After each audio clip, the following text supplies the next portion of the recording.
కన్యరాశి వారు మాఘ పంచమి సందర్భంగా ఎలాంటి విధిని పాటించాలి, అమ్మవారి యొక్క ఆశీస్సులు ఎలా పొందాలో ఈ వీడియోలో సవివరంగా సంపూర్ణంగా తెలుసుకుందాం.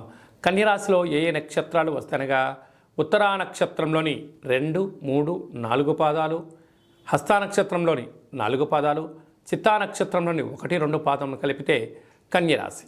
కన్యరాశి యొక్క అధిపతి బుధుడు. డేటా బర్త్ లేనటువంటి వారికి పేరు యొక్క మొదటి అక్షరాన్ని అనుసరిస్తూ ఆ రాశిని తెలుసుకునే ప్రయత్నం అవుతుంది.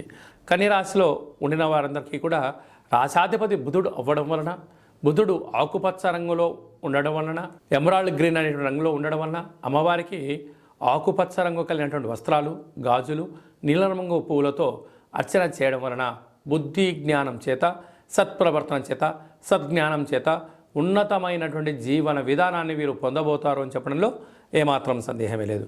అలా రాశిలోని కేతు సంచార స్థితి ఉండడం వలన వీరికి ఆలోచన